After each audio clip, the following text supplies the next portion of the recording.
Beijing, Reuters.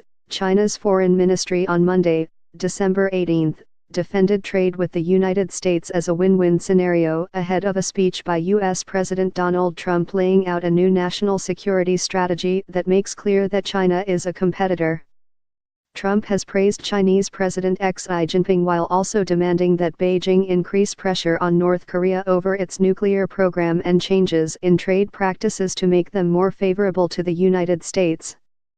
Chinese Foreign Ministry spokeswoman Hua Chunying said she was unable to comment on the strategy until it was unveiled.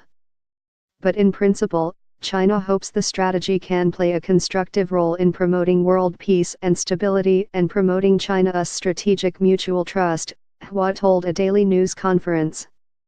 The essence of China's trade and economic ties is mutually beneficial and win-win, directly and indirectly supporting 2.6 million U.S. jobs, she added. In 2015, the profits of U.S. firms that invested in China reached $36.2 billion, and China will continue to support trade and investment liberalization, Hua said. We are willing to work hard with the U.S. side to dedicate ourselves to building a robust, stable, and healthy trade and economic relationship, she added. That was in the interests of both sides and the expectation of the international community, Hua said. The national security strategy to be rolled out in Trump's speech should not be seen as a bid to contain China but rather to offer a clear-eyed look at the challenges it poses, said U.S. officials who spoke on condition of anonymity.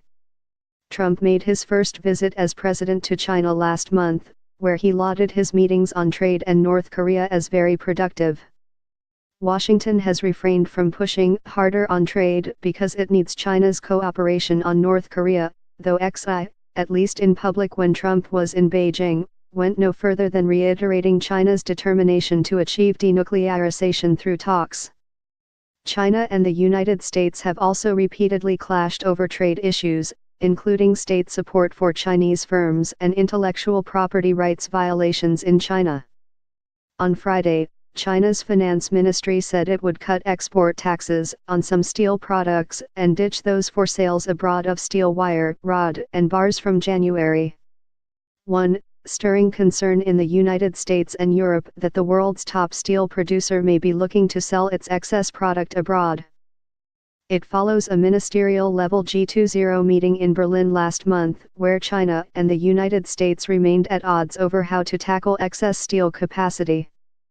The global steel sector is worth about $900 billion a year.